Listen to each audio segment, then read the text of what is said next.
మళ్లీ జన్మనేది ఉంటే కుప్పం ముద్దుబిడ్డగానే పుడతానని ముఖ్యమంత్రి చంద్రబాబు అన్నారు. కుప్పం నియోజకవర్గంలో పర్యటిస్తున్న ఆయన స్థానిక బస్టాండ్ సెంటర్లో ఏర్పాటు చేసిన బహిరంగ సభలో మాట్లాడారు. నేను ఇక్కడికి వచ్చినా రాకున్నా నన్ను ఆదరించారు. ఇప్పటి వరకు నన్ను 8 సార్లు గెలిపించారు. కుప్పం ప్రజలందరికీ శిరస వంచి పాదాభివందనం చేస్తున్న కుప్పం వ్యవహారాలు చూస్తున్న ఎమ్మెల్సీ శ్రీకాంత్, మంత్రి రాంప్రసాద్ రెడ్డి, మండల పార్టీ నేతలకు అభినందనలు. మొన్నటి ఎన్నికల్లో వైకాపాను చిత్తుచిత్తుగా ఓడించారని ముఖ్యమంత్రి చంద్రబాబు అన్నారు. నాకు మళ్లీ జన్మ అనేది ఉంటే కుప్పం ముద్దు బిడ్డగానే పుడతాను, మీ సేవ కోసమే ఉంటాను.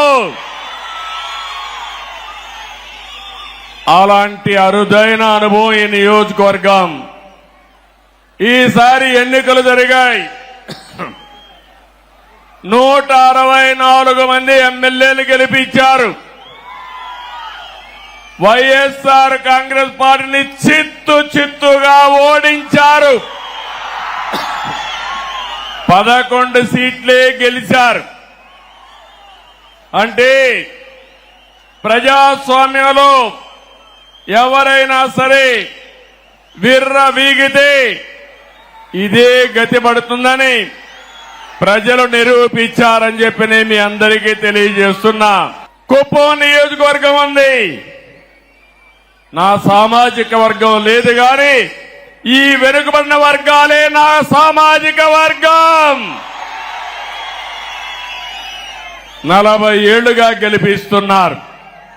అందుకే రాష్ట్రంలో 8 మంది కేబినెట్ మంత్రులుగా బీసీలను పెట్టాం. ఇది ఒక చరిత్ర. 24 మందికి 8 మంది బీసీలు ఉండడం చరిత్ర అని చెప్పి కూడా నేను మీకు తెలియజేస్తున్నా. ఈరోజు 4వసారి నేను ముఖ్యమంత్రిగా ప్రమాణ స్వీకారం చేశాను. ప్రమాణ స్వీకారం చేస్తానే పోలవరం పోయాను, అమరావతికి వెళ్ళాను, అసెంబ్లీ సమావేశాలు పెట్టుకున్నాం, కేబినెట్ సమావేశం పెట్టుకున్నాం. తర్వాత నాకు ప్రత్యక్ష దేవుళ్ళైన కుప్పం దేవుళ్ళని కలవడానికి ఇక్కడికి వచ్చాను. ఇక్కడి నుంచి ప్రజాక్షేత్రానికి వెళతాను. వెళ్లే ముందు మీ ఆశీస్సులు తీసుకోవాలని, మీ అందరితో కలిసి మాట్లాడాలని, మిమ్మల్ని చూడాలనే ఉద్దేశంతోనే నేను ఇక్కడికి వచ్చాను. నేను ఈరోజు ఒకే ఒక విషయం మీ అందరికీ విజ్ఞప్తి చేస్తున్నాను.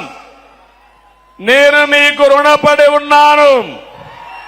5 ఏళ్లలో మీ రుణం తీర్చుకుంటానని మరొకసారి